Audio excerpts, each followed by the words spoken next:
Yeah, so I'm Gary Burnett, Professor of Human Factors at the University of Nottingham, and this is really just about the sort of my experiences of using social VR in my teaching over the last couple of years. So you can see me down in that bottom left in one of my many sort of guises in sort of avatar form. Okay, move next slide. Yeah, there he is. Brilliant. Okay, so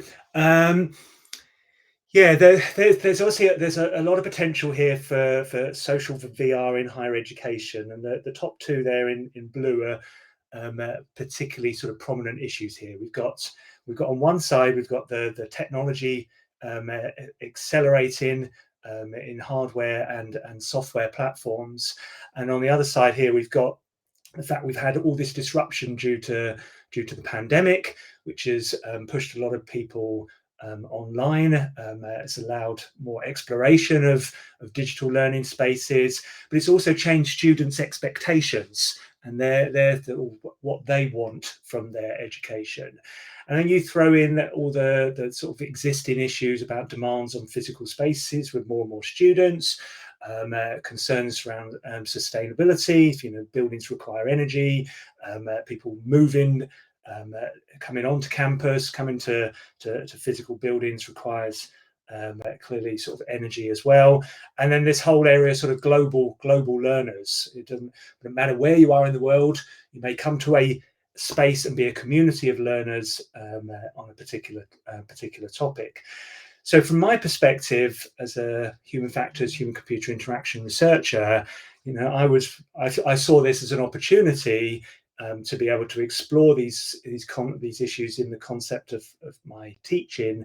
So to think about, okay, if my students only interact with me and each other in avatar form in a virtual space throughout the whole semester, how can I do that in an engaging and an effective way?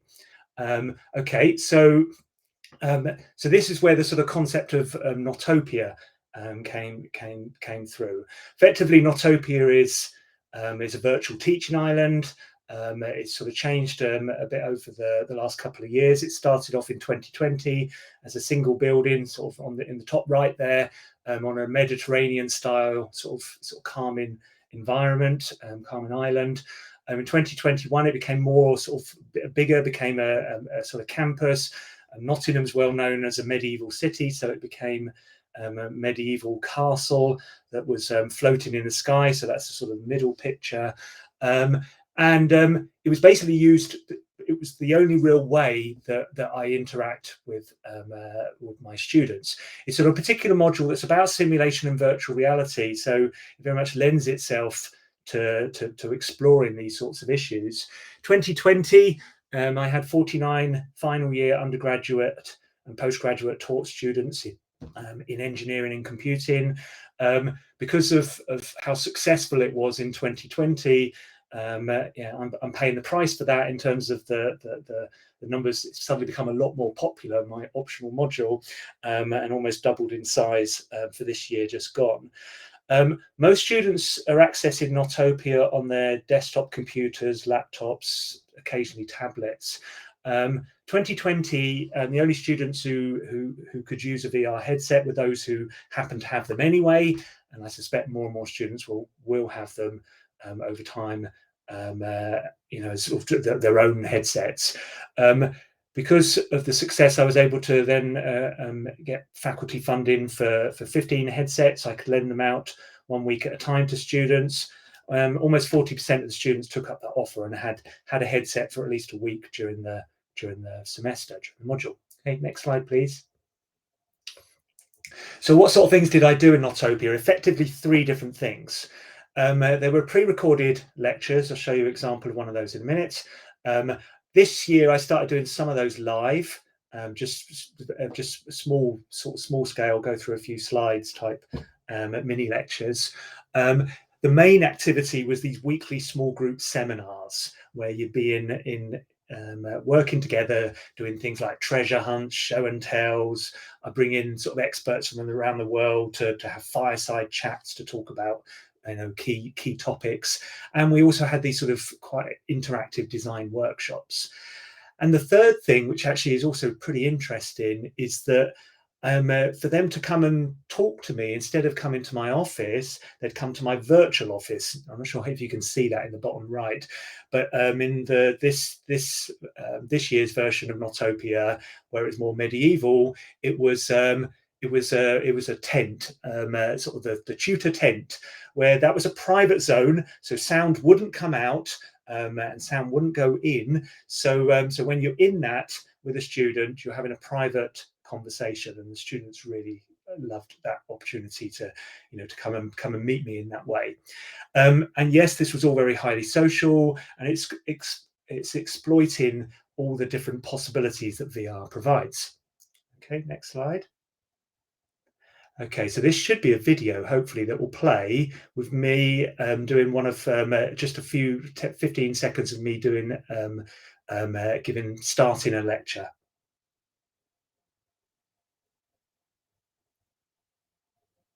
Okay, is that going to play as a video? Not sure if it's going to play as video. No, it's not. It doesn't look like the videos are going to play. That's a shame. So, I'm not sure how you're doing this. Okay, so I'm going to have to just talk through what's in this. There's a lot of my videos are available on YouTube. Some of them are sort of public, or others if I can provide links to. If I Is that playing? No, it's not playing, is it? Okay. Um, what you would see in a video clip here, which is a bit of a shame, is groups of students in different parts of the Nottopia gathering area, interacting, talking to one another, and also interacting with some post-it notes that they've created, which they then need to move to other parts of Nottopia. So they're interacting with each other, they're interacting with the environment, and then they have the freedom to sort of move around the environment to then take them to, other things that I've sort of hidden around the space. Okay, can you move to the next slide, please? Yeah, this is one that's got quite a lot of interest. This was a design workshop thinking about advanced human-machine interfaces for future robo-taxi autonomous vehicle services. And you've got Max there as an avatar thinking about how you would get the door open. And he might use his phone, and there'd be a QR code that would be on the door handle, and he could then get in.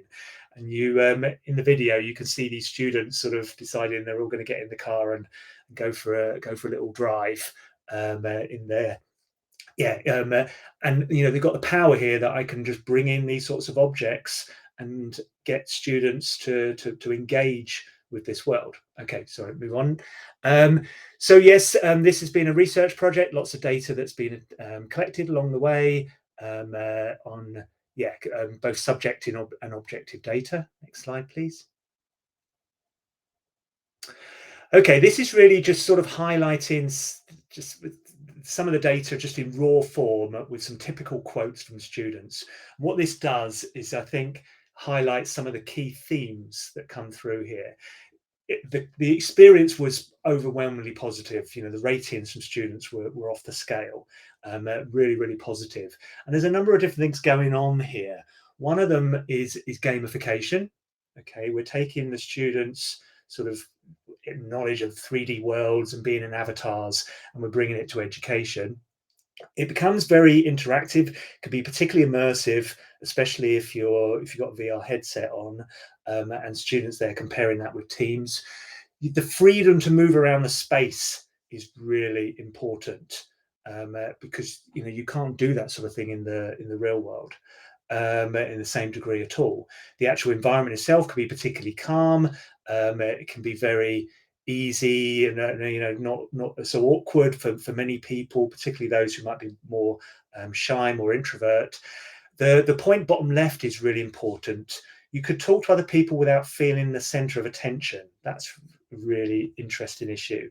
And the fact that people were engaging with others that they wouldn't normally have engaged with, because in the real world people tend to sit with the people they know, is also a really interesting sort of advantage of this. Okay, next slide, please. Okay, so this is sort of the sort of first paper that's sort of come from this, encapsulating it. It's really just saying there are 5 overall issues here that are dictating the success of this type of experience. There are issues to do with the avatar, there are issues to do with the virtual environment, there are issues to do with the group dynamics that are involved.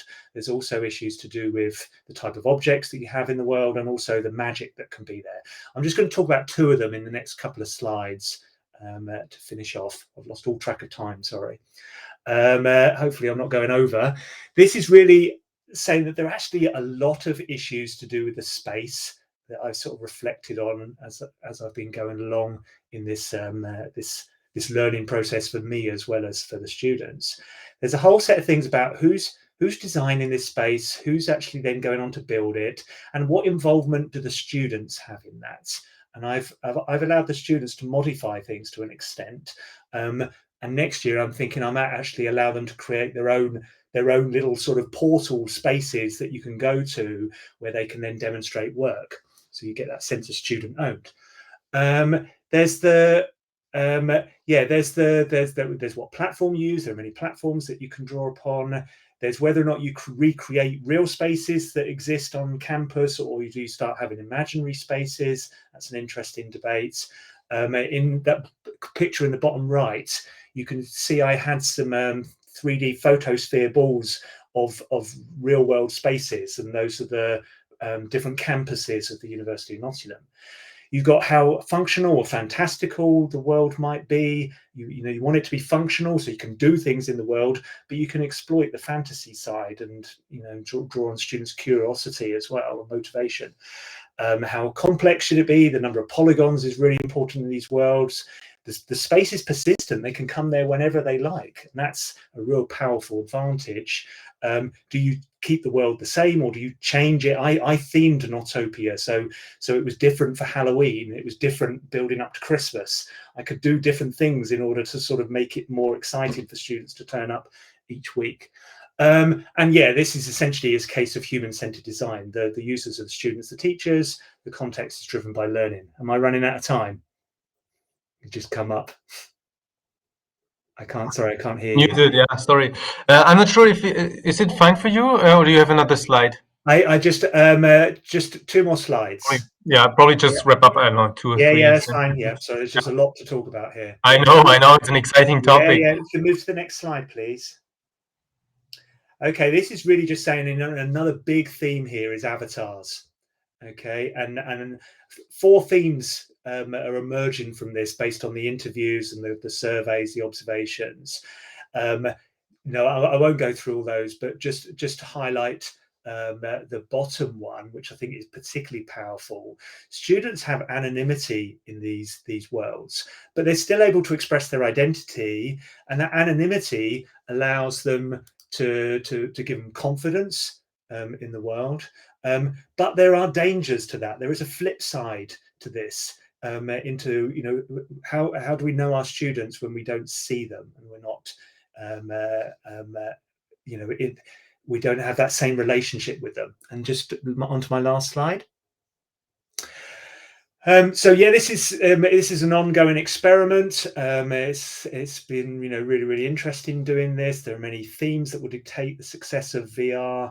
We're doing more and more with this as we go forward. It's not just that particular module. I'm starting to think about these in all sorts of different aspects of my teaching now. And I just wanted to raise the whole thing of blended learning or hybrid spaces. We started exploring this a bit with Nottopia, and you can see it particularly in the top right, where we could have students in a real world space who can look through a window to the students in avatar form in the virtual space, and they can see back in the other direction. And you can then start to combine these worlds, the real world and the virtual world, to form a single community of learners.